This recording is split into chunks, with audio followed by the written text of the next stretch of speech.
You know what's so interesting about all of the lawfare cases against President Trump is that for people who don't hate him, you look at them and you automatically smell a rat.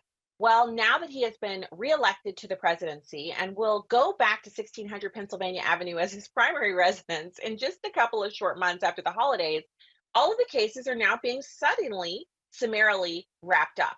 What am I talking about? Well, let's start off with the New York judge who oversaw the hush money trial. Now, you remember, this is a hush money trial. Paying people to be quiet in America is not actually a crime. And you don't normally sue unless there is a crime that is associated with the payment. Then the payment becomes a crime. But if you're just paying people to be quiet about private things that you don't want discussed in the public arena, that's not a crime. But President Trump was prosecuted for that and convicted. And he was expected to be sentenced at the end of this month. The sentencing was actually moved from before the conclusion of the election because they didn't want to see him have an even bigger boost in the polls. So they thought, well, we'll sentence him afterwards. And I can guarantee you, had he lost the election, they would be talking about sending him to prison. But now it's the opposite. It looks like the case is going to be dismissed. The judge is considering tossing the case altogether.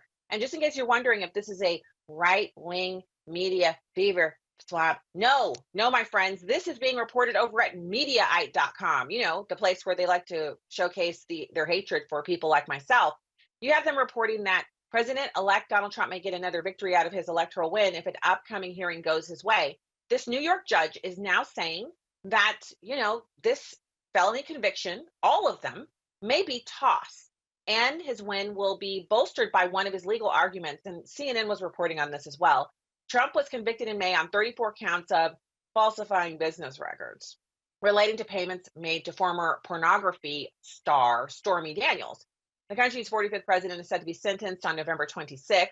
And you have Judge Juan Merchan making a decision about whether or not that sentencing will happen at all.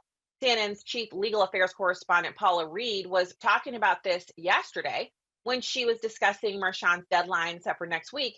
He's going to be considering tossing the entire thing. Now, the ongoing coverage of the 2024 election over at CNN saw network anchor Jake Tapper welcoming Reed to discuss this felony case. Now, she said that she's been told that Trump's legal team is going to try to make sure that sentencing never happens. The usual strategy is always to try to get it delayed, of course. And here they're going to try to argue to the judge that the sentencing should never happen because now that Trump is president-elect, he is entitled to the same constitutional protections as a sitting president and should never have to submit to state actors, and in this case, state prosecutors, and of course, the judge overseeing the case who is at the state level as well.